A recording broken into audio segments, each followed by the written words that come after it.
Hello গল্প লাফার্স, হৃদয় মাঝে তুমি চ্যানেলে আমি মাফি।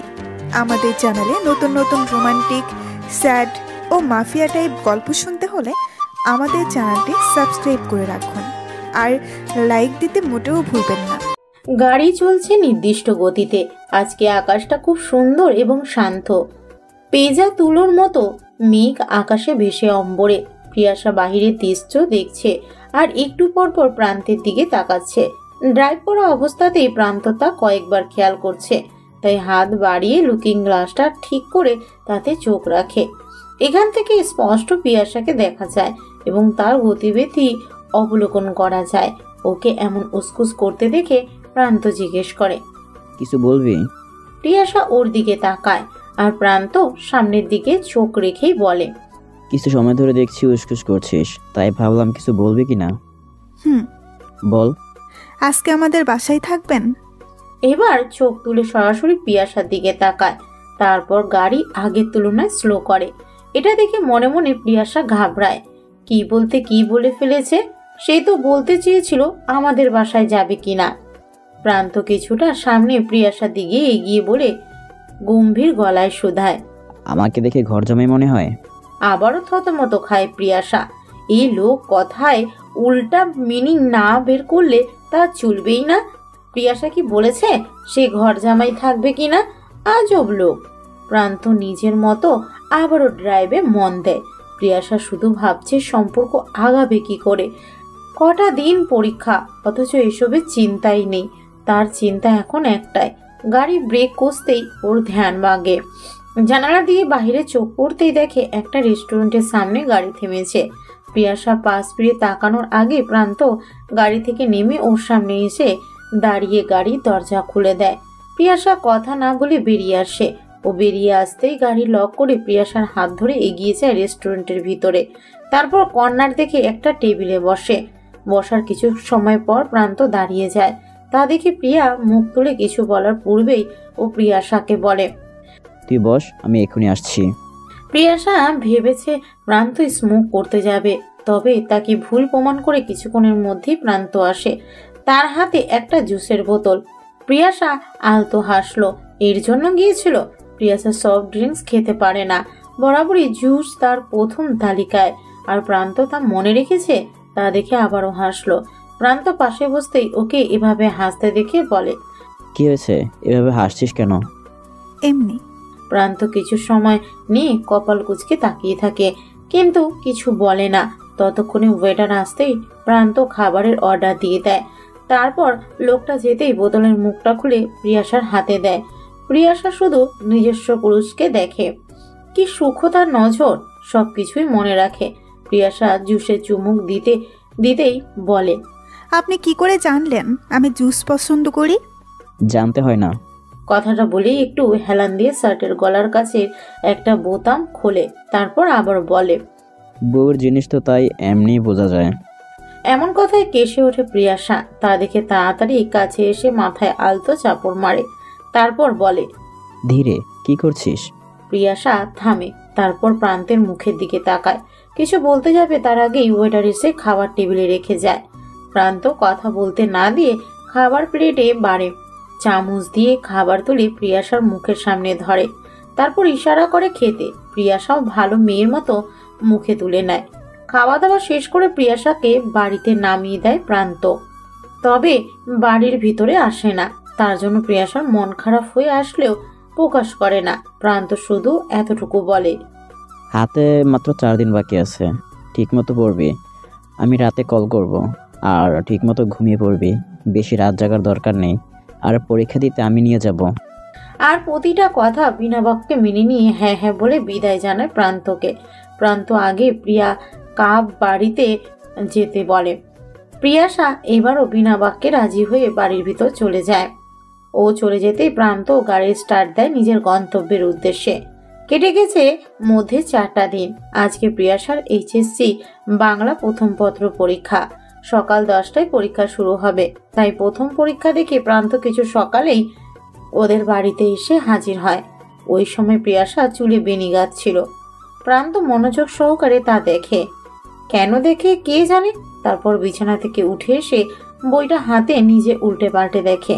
কয়েকটা পেজে ছোট ছোট কিছু লেখা। প্রথমে নোটস ভেবে মনের ভিতর কেমন জানি সন্দেহের দানা বাঁধে, তাই আবারও বইটা উল্টে পাল্টে দেখা শুরু করে এবং যখন লেখাটা বুঝতে পারে প্রান্ত চকিত হয়। তার মানে কি মনে করে আরও একটা বই হাতে তুলে নেয় এবং সেই বইতেও একই কাণ্ড। তারপর চোখে পড়ে টেবিলে রাখা খাতায়, ওইখানেও একই কাজ। এটা যদি অন্য কেউ দেখে কি বলবে? প্রিয়াশা সে তো মনের সুখে চুল বাঁধছে, তার এদিকে খেয়ালই নেই। হুট করেই চোখ পড়ে আয়নায়। প্রান্তের প্রতিবিম্বের উপর চোখ পড়তেই প্রিয়াশার হাত থামে। প্রান্ত এখনো প্রতিটা সামনে থাকা বই দেখছে এবং প্রতিটা বইয়ে তার নাম লেখা। কিছু পৃষ্ঠা উল্টাতেই তার নাম খুঁজে পায়। প্রিয়াশা ঘুরে প্রান্তের দিকে তাকায়। ঠিক ওই সময় প্রান্ত কি মনে করে প্রিয়াশার দিকে তাকাতেই চোখাচোখি হয়। প্রিয়াশা লজ্জায় চোখ নামিয়ে নেয় আর প্রান্ত বইগুলো টেবিলে রেখে বলে, পড়ালেখা বাদ দিয়ে এগুলো কি করছিস? প্রিয়াশা জবাব করে না। তা দেখে প্রান্ত হেঁটে প্রিয়াশার সামনে এসে বলে, তোর মাকে বলবো তার মেয়ে পড়ালেখা বাদ দিয়ে এগুলো করে? প্রিয়াশা মুখ তুলে এবার চাইলো আর মাথা নাড়িয়ে না বোঝালো। তা দেখে প্রান্ত ঠোঁট কামড়ে তীক্ষ্ণ নজরে তাকিয়ে থাকে, তারপর বলে, কবে থেকে এসব করছিস? আজকে আমি দেখছি। এখন যদি অন্য কেউ দেখতো তখন তো আমাকে বলতো, নয়শির তোমার বউ তো তোমার জন্য পাগল হয়ে এদিক ওদিক তোমার নাম লিখে বেড়াচ্ছে। প্রিয়াশা এই কথার বিপরীতে কথা খুঁজে পেল না। কথার মধ্যে সূক্ষ্ম খোঁচা মারাটা আন্দাজ করতে পেরেছে। প্রান্তের সাথেও কখনোই কথায় পারবে না, তাই হার মেনে নিয়ে আবারও ঘুরে তাড়াতাড়ি হাত চালায় নিজের চুলে। তারপর চুল বেঁধে খুঁজে খুঁজে একটি কাজল দেওয়ার পর একটু লিপস্টিক দিতেই কিছুটা মৃদু স্বরে ধমকে ওঠে প্রান্ত। কি দিয়েছিস ওটা? লিপস্টিক। মুছ ওটা, এখনই মুছবি। দ্বিধার চোখে তাকালো। চোখটা কেমন ভরে উঠল। এই বুঝে গড়িয়ে পড়বে অসুর সরু নহর। তবু নিজেকে সামলে নিয়ে ড্রেসিং টেবিলের থেকে একটা টিস্যু নিয়ে ঠোঁটের লিপস্টিক মুছে ফেলে। তা দেখে বিশ্বজয়ী হাসি মুখে ঝুলিয়ে বলে, পরীক্ষা দিতে যাবি, মানুষকে দেখাতে না। আর আমি স্বামী, আমাকে দেখাবি। আর কারো দেখা দরকার নেই। এখন চল, দেরি হচ্ছে। যতটুকু মন খারাপ হয়েছিল প্রান্তের এই কথায় মন ফুরফুর হয়ে গেল। তাই সেও সাই জানিয়ে মায়ের থেকে বিদায় নিয়ে গাড়িতে গিয়ে বসে। এ গাড়িতে চড়তেই ওই পরামর্শ দিতে থাকে, কিভাবে পরীক্ষা দেবে, কিভাবে থাকবে, ঘাবড়াবে না, আরো কত নিয়ম কানুন। প্রিয়াশা প্রতিটি সময় শুধু ভালো মেয়ের মতো মাথা নাড়িয়ে সম্মতি জানিয়ে যায় এবং কথা শেষ হতেই গাড়ি এসে থামে পরীক্ষার হলের সামনে। প্রিয়াশা গাড়ির দরজার হাতলে হাত রাখে খোলার জন্য। তার আগেই ওর হাতে টান পড়ে, তাই মুখ ঘুরিয়ে তাকায়। প্রান্ত তাকিয়ে আছে ওর দিকে। তা দেখে প্রিয়াশা বলে, কিছু বলবেন? নিজে এগিয়ে এসে প্রিয়াশার কাছে, তারপর গালে হাত রেখে চোখে চোখ রেখে বলে, ঠিক মতো পরীক্ষা দিবি। জানিস তো তোর বাবার কাছে যেন আমার ছোট হতে না হয়, আর না অন্য কারোর কাছে। আমি যেন গর্ব করে বলতে পারি আমার বউ ভালো রেজাল্ট করেছে। মাথা ঠান্ডা রেখে পরীক্ষা দিবি। দোয়া রইল তোর জন্য। কথাটা শেষ করেই কপালে চুমু খায় প্রান্ত। এই প্রথম স্পর্শ। আর আবদার প্রিয়াশা কিভাবে ফেলে? সে তার আবদার রাখবে, ভালো রেজাল্ট করবে, করতে না পারুক চেষ্টা করবে, যাতে তার প্রান্ত ভাইকে কথা শুনতে না হয়। তাই সে প্রান্তকে আশ্বস্ত করে বলে, আমি চেষ্টা করব, দোয়া করবেন। এই উত্তর পেয়ে প্রান্তকে ছেড়ে দেয়। প্রিয়াশাও গাড়ি থেকে নেমে একবার প্রান্তের কাছে বিদায় নিয়ে কেন্দ্রে চলে যায়। আর প্রান্ত গাড়ি থেকেই প্রিয়াশা চলে যাওয়া দেখে। প্রিয়াশা পরীক্ষা কেন্দ্রে ঢুকতেই প্রান্ত গাড়ি স্টার্ট দেয়। দীর্ঘ 1 মাস পর প্রিয়াশার পরীক্ষা আজকে শেষ হলো। হল থেকে বেরিয়েই মন ফুরফুরে হয়ে ওঠে। এখন আর পড়ালেখার চিন্তা না, এখন স্বামী, সংসার, একটা ছোট্ট সোনার। কথাটা ভেবেই মুখটা লজ্জায় রাঙা হয়ে উঠল। দিন দিন প্রিয়াশা কেমন লোভী হয়ে উঠছে। আলতো হাসলো, তারপর চোখ প্রান্তের উপর পড়ল। হালকা নেভি ব্লু শার্টের হাতা ফোল্ড করে ভাঁজ করা, বুকে হাত গুজে টান টান হয়ে দাঁড়িয়ে আছে এবং নজর রয়েছে প্রিয়াশার দিকে। প্রিয়াশা দীর্ঘ হাতে প্রান্তকে দেখে। আগে থেকে সম্পর্কে উন্নতি হয়েছে। তারপর এগিয়ে আসে প্রিয়াশা। আজকে মনটা এত আনন্দিত। পরীক্ষা কেমন হলো? ভালো। কোথায় যাবেন? কোথায় যাওয়া যায়? আপনি বলেন। প্রান্ত আর কিছু বলে না, গাড়ি স্টার্ট দেয়। গাড়ি চলছে নিজের গতিতে। মৃদুমন্দ বাতাস হুড়হুড় করে ঢুকছে গাড়িতে। তারপর প্রিয়াসার চোখ পড়ে গাড়ির ভিতরে থাকা লুকিং গ্লাসটায়। ওখানে একটি বেলি ফুলের মালা ঝুলছে। প্রিয়াসা হাত বাড়িয়ে ওটা নেয়, তারপর প্রান্তের দিকে তাকায়। তা বুঝে প্রান্ত ঠোঁট চেপে হেসে বলে, তখন বাইরে দেখছিলাম, তাই কিনে আনলাম। প্রিয়াসা বিনা বাক্যে তা হাতে পেঁচিয়ে দেখে একটু পরপর নাসারন্ধ্রের কাছে ঘ্রাণ নিতে থাকে। তারপর মনে পড়ে একদিন নানু বাড়িতে এমনই এক বকুল ফুলের মালা পেয়েছিল ঘুম থেকে উঠে তার বিছানার পাশে, কিন্তু কে রেখেছিল তা সে জানে না। সারাদিন ওই বকুল ফুলের মালা হাতে পেঁচিয়েছিল প্রিয়াসা। তার খুশি দেখে কি? মস্তিষ্কের নিউরনগুলো ছোটাছুটি করে বড় বড় চোখ করে প্রান্তের দিকে তাকায়। প্রিয়াসা তারপর ঢোক গিলে নিজেকে প্রস্তুত করে বলে, নানু বাড়িতে তাহলে আপনি বিছানার পাশে বকুল ফুলের মালা লিখেছিলেন? প্রান্ত স্বাভাবিক ভঙ্গিতে গাড়ি ড্রাইভ করতে করতে বলে। হ্যাঁ তো। প্রিয়াসা এর বিপরীতে উত্তর খুঁজে পেল না। গাড়ি চলছে আপন গতিতে। ভিতরের পরিবেশটা কেমন গম্ভীর হয়ে এলো। প্রান্ত বারবার লুকিং গ্লাস দিয়ে প্রিয়াসাকে পর্যবেক্ষণ করে। এদিকে প্রিয়াসার ধ্যান নেই, সে কোথায় মগ্ন কে জানে। প্রিয়াসার ভাবনার জগৎ থেকে বেরিয়ে পাশে গাড়ি বন্ধ হবার অনুভবে প্রিয়াসা ভাবনা জগৎ থেকে বেরিয়ে আসে গাড়ি বন্ধ হবার অনুভবে। তাই মুখ ফিরিয়ে প্রান্তের দিকে তাকিয়ে বাহিরে তাকায়। তারপর আবারও ওর দিকে তাকিয়ে জিজ্ঞেস করে, কোথায় এসেছি আমরা? নাম। প্রিয়াসা নেমে যেতেই প্রান্ত পিছনের দিকে হেলে একটা হালকা সাদা গোলাপি রঙের সংমিশ্রণের গোলাপের বুকে বের করে হাত তুলে নেয়। প্রিয়াসা বাহিরে বেরিয়ে বোকা বনে যায়। শহরের মধ্যে এমন নিরিবিলি প্রাকৃতিক এরিয়া আছে সে জানতো না। জানবে কি করে? কখনো অত বেশি ঘোরাঘুরি করাই হয়নি। তবে এইবার ঘুরবে নিজের ব্যক্তিগত পুরুষের সাথে। প্রিয়াসা আশেপাশে তাকায়। সুন্দর গাছপালা, পাখির কলরব, কিচিরমিচির শব্দ শুনতেই ভালো লাগছে। ব্যস্ত নগরী থেকে খুব দূরে শান্ত শীতল এক পরিবেশ। অম্বরে মেঘের ভেলা ভেসে যায়। এখন মনে হচ্ছে প্রিয়াসাও ভেসে যাচ্ছে। প্রান্ত প্রিয়াসার পাশে এসে অনেক আগেই দাঁড়িয়েছে, কিন্তু ও এখনো টের পায়নি। প্রকৃতি বিচরণ করতে ব্যস্ত সে, আর প্রান্ত ওর চোখ দেখতে ব্যস্ত। এই মেয়েটার জন্যই কত পাগলামি। যদি এই মেয়েকে না পেত কি হতো? ধ্বংস হয়ে যেত প্রান্ত। এক হাতে টেনে নিজের কাছে নিয়ে আসে প্রিয়াসাকে। হুট করে এভাবে টানার কারণে প্রিয়াসা কিছুটা ভরকে যায়। তারপর প্রান্তকে দেখে আবারও স্বাভাবিক হয়। প্রান্ত ওর মুখের অভিব্যক্তি দেখে হাসে। মেয়েটা একটুতেই কেমন ভয় পায়। নিজের সাথে মিশিয়ে নিতে চাইল প্রিয়াসাকে। যদি পারত ভিতরে নিয়ে যেত। প্রিয়াসা চোখে চোখ রাখে প্রান্ত, আর প্রান্ত স্থির চাহনিতেই এখনো নিবদ্ধ প্রিয়াসার মুখে। কি দেখিয়ে ভালোবেসেছিল? এই তো পুচকে একটা মেয়ে, তার জন্য রাতের ঘুম হারাম করতে হয়েছে। বিদেশের মাটিতে যেও ঘুম হারাম করেছে। সারাদিন মাথায় ঘুরেছে তার নাবিলা নাবিলা আর নাবিল। আবারও চোখে হাসলো প্রান্ত। প্রিয়াসা এখনো তাকিয়ে আছে। কত সময় কাটলো জানে না তারা। প্রান্ত মুখ খুলে, এখন বল তুই কি চাস? হুট করে এমন প্রশ্নে ঘাবড়ে যায় প্রিয়াসা। সে কি চায়? এটা কেমন প্রশ্ন? আসলে সে কি চায়? কিছু সময় ভাবে আসলে সে কি চায়। তারপর চোখে চোখ রাখে প্রান্তর, যেন চোখ দিয়ে মন ছিদ্র করা ছোট্ট প্রয়াস, এবং শক্ত কণ্ঠে জবাব করে, আপনাকে। আপনি আমার সুখ হন, আমার আর কিচ্ছু চাই না। নিজের উত্তর পেয়ে ঠোঁট কামড়ে হাসলো। হাত উঁচিয়ে অন্য হাতে রাখা গোলাপটা তুলে দিল প্রিয়াসার হাতে। এই উত্তরে সে চেয়েছিল। সে জিতেছে। গোলাপ দেখে থমকে তাকিয়ে থাকে প্রিয়াসা।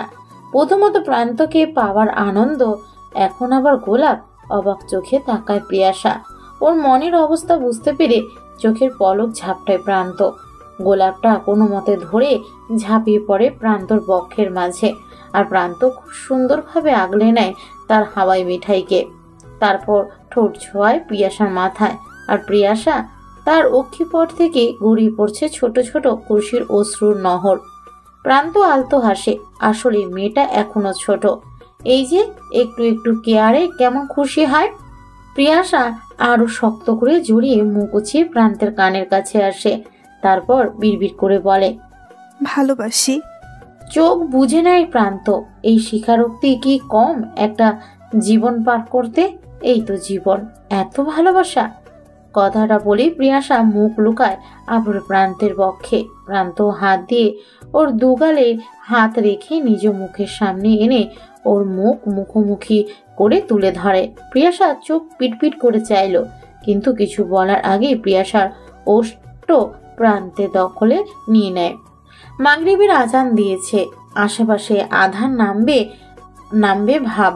প্রিয়াশাকে নিয়ে নিজের বাড়িতে ভিতর ঢোকে প্রান্ত। এই প্রথম আসার আগে পর্যন্ত তাদের মাঝে আর কোনো বাক্য ব্যয় হয়নি। প্রিয়াশাকে এভাবে বাড়িতে নিয়ে আসায় বোকা বনে যায় পলি বেগম। পলি বেগম এমন অবস্থায় দুজনকে বাড়ি ফিরতে দেখে ভীষণ চমকায়, কিন্তু কিছু বলার আগে প্রান্ত ড্রয়িং রুমে দাঁড়িয়ে প্রিয়াশার হাত আরো শক্ত করে ধরে বলে, আমার বউ আমি নিয়ে এসেছি, ওর মাকে আমি জানিয়ে দেব। এটা নিয়ে আর কোনো কথা বাড়াতে চাই না। পুরোটার সময় হতভম্ব হয়ে প্রিয়াশা শুনলো ও তাকিয়ে তাকিয়ে প্রান্তের করা পাগলামি দেখলো। আজকে যেন অন্য প্রান্তকে দেখছে। এই প্রান্ত তার কাছে বড্ড অচেনা। হাতে টান পড়তে ভাবনা জগৎ থেকে ছিটকে বেরিয়ে আসে প্রিয়াশা। সিঁড়ি ভেঙে উপরে চলে যায় ওরা। আর পলি বেগম স্তব্ধ হয়ে দেখলো ওদের, কিন্তু কোনো কথা খুঁজে পেল না। কি বলবেন বা করবেন? এই ছেলে এমন কেন, এত জেদ কেন? ঘরে ঢুকে প্রান্ত প্রিয়াশাকে বিছানায় বসায়, তারপর ধীরে হেঁটে এসে কাভার থেকে কিছু একটা বের করে এনে প্রিয়াশার হাতে ধরিয়ে দেয়। প্রিয়াশা শুধু দেখছে প্রান্তের কর্মকাণ্ড। প্রিয়াশা কিছু বলার আগেই বলে, এটা তোর, আমি বাইরে একটু আসছি। প্রিয়াশাকে কিছু বলার সুযোগ না দিয়ে ঠিক যেমন ভাবে হড়পড়িয়ে প্রান্ত ঘরে ঢুকেছিল ঠিক তেমন ভাবেই বেরিয়ে গেল। প্রিয়াশা শুধু ডাগর ডাগর চোখ দিয়ে দেখেই গেল। প্রান্ত চলে যেতে হাতের সামনে ওই প্যাকেটটা নজর যায়। এক দৃষ্টিতে তাকিয়ে রইল সেই দিকে। কি করবে বা কেন দিল কিছুই মাথায় ঢুকছে না প্রিয়াশার। তবুও কিছু সময় অপেক্ষা করে প্যাকেটটা হাতে তুলে নেয়। ওখান থেকে বেরিয়ে আসে বেবি পিঙ্ক কালারের কাতানের ভারী কাজ করা একটি শাড়ি। দেখেই বোঝা যায় এগুলো বিয়ের বা নতুন বউয়ের শাড়ি এবং সাথের প্রয়োজনীয় জিনিসপত্র। এমন কিছু প্রত্যাশা করেনি প্রিয়াশা, বোকা বনে যায়। তারপর কি যেন মনে করে প্যাকেটের ভিতরে হাত দেয়। সেখান থেকে বেরিয়ে আসে আরো একটি প্যাকেট। দুমনা করে সেটা খুলতে আরো চমকায়। সেখানে কিছু হালকা শ্যাওলা রঙের কিছু অর্নামেন্টস এবং প্রয়োজনীয় সাজবা জিনিসপত্র। এগুলো হাতে নিয়ে বসে থাকে কিছু সময়। প্রিয়াশার চমক যেন শেষ হচ্ছে না। তবে মস্তিষ্ক হিসাব মিলাতে চাপ প্রয়োগ করতেই বুঝতে সময় লাগে না। মুখে একটা লজ্জা রাঙা হাসি খেলে গেল যেন। কেবল খোপা করে প্রান্তের দেওয়া বুকে থেকে গোলাপ গুজে সাদা রঙের দোপাট্টাটা মাথায় তুলেছে প্রিয়াশা। দরজায় করাঘাতের শব্দে ঘড়ির দিকে তাকায়। রাত 10টা ছাড়িয়েছে কখন খেয়ালও করেনি, এবং তাকে ডাকতেও কেউ আসেনি এখন পর্যন্ত। খুবই আশ্চর্য হয় প্রিয়াশার। কেউ না আসলেও অন্তত নুসাইবার আসার কথা ছিল, সেও আসেনি। বুকের ভেতর মাথাম বেজে ওঠে। এত সময় মনের সুখে তো বউ সেজে গুজে বসেছে, এখন কি লজ্জাটাই না পেতে হবে। সময় নিয়ে দাঁড়ালো। বিয়ের পর থেকে শাড়ি পরাও হয়েছিল প্রায় সময়, তাই এটা সামলাতো বেশি বেগ পেতে হলো না। তারপর মনে পড়ল ফোনের কথা। ফোনটা প্রান্তের কাছে থাকলে একটু রিলিফ লাগতো। দুরু দুরু বুক নিয়ে দরজার সামনে যায়। ধাতস্থ হয়ে দরজার লক খুলতেই প্রান্ত রুমে প্রবেশ করে, এবং প্রবেশ করতেই থমকে তাকিয়ে রইল কিছু সময়। তারপর কিছু না বলে ঘরের ভিতরে ঢুকে কাভার থেকে নিজের প্রয়োজনীয় জিনিসগুলো নিয়ে সোজা ওয়াশরুমে চলে যায়। ফ্রেশ হয়ে বেরিয়ে দেখে প্রিয়াশা মুখ লটকে সোফায় বসে আছে, তবুও কিছু বলল না। সোজা হেঁটে এসে আয়নার সামনে দাঁড়িয়ে চুল মুছতে মুছতে আবারও চোখ রাখে প্রিয়াশার উপরে। এবার প্রিয়াশা ওর দিকেই তাকিয়েছিল। তা দেখে আবারও ঠোঁট কামড়ে হাসে প্রান্ত। তার নজরে আসতে প্রিয়াশা চোখ সরিয়ে নেয়। মুখে তার অভিমানের ঘন ঘটা। চুলে হাত দিয়ে ব্যাক ব্রাশ করতে করতে ওর সামনে এসে জিজ্ঞেস করে, রাতে খেয়েছিস? আবারও চোখ তুলে তাকায় প্রিয়াশা। ভীষণ লজ্জা লাগছে, ঘুটিয়ে যেতে ইচ্ছে করছে। কেমন যেন প্রিয়াশার কাছে এই অনুভূতি অদ্ভুত এবং নতুন। তাই কিছু বলতে পারল না, চুপ করে নিস্তব্ধ রইল। প্রান্ত ওর এই নীরবতায় উত্তর পেল। চুপচাপ আবারও বেরিয়ে গেল ঘর থেকে। প্রান্ত যেতেই নিজের ভিতরে আটকে রাখা শ্বাস ত্যাগ করলো। কেমন অদ্ভুত শিহরণ দিয়ে শিরশির করে উঠছে শরীর, কেমন মৃদু কেঁপে উঠল শরীর। খাওয়া দাওয়ার পর্ব শেষ অনেক আগেই। বিয়ের পর থেকে প্রান্ত ওর কাছে থাকলে এবং সুযোগ থাকলে সে নিজেই প্রিয়াশাকে খাইয়ে দেয়। এই জিনিসটা নতুন না। প্রিয়াশা প্রথম প্রথম অদ্ভুত লাগলো, এখন ব্যাপারটা খুবই এনজয় করে প্রিয়াশা। প্রান্ত জরুরি করার আশায় সে আবারও বাইরে গেছে। প্রিয়াশার বুঝে আসছে না এই লোক এত ছোটাছুটি করে কেন। এইসব ভাবতে ভাবতেই প্রিয়াশার চোখ যায় বারান্দায়। আজকে রাতটা ভীষণ সুন্দর। আলতো হাত উঠে এসে আয়নার সামনে দাঁড়ায়, তারপর শাড়িটা আবারও ঠিকঠাক করে তাকিয়ে আলতো হাতে লিপস্টিকটা তুলে নেয়। ওই দিন লিপস্টিক দিতে মানা করেছিল, তাই এই পর্যন্ত আর ঠোঁটে লিপস্টিক ছোঁয়ায়নি প্রিয়াশা। আজকেই দিল, তাই আবারও আলতো হাতে লিপস্টিক দেয়। তারপর লিপস্টিকটা রেখে বারান্দায় এসে দাঁড়ায়। প্রান্তদের বাড়ির প্রত্যেকটা বেলকুনিতে গ্রিলের ব্যবস্থা করা থাকলো। প্রান্তের রুমে শুধু রেলিং করে ডিজাইন করা। সেখানে রেলিংয়ে ঠেস দিয়ে আকাশের দিকে তাকায়, তারপর চোখ বন্ধ করে বড় একটা শ্বাস টেনে নেয় নিজের মাঝে। নিজের পিঠের কাছে কিছুর অনুভব পেতেই ঝট করে চোখ মিলে তাকায় প্রিয়াশা। তবে কিছু বলার পূর্বেই তার কাঁধে থুতুনি ঠেকায় প্রান্ত। তারপর নরম ও শীতল গলায় বলে, শুভ 18 আমার হাওয়াই মিঠাই।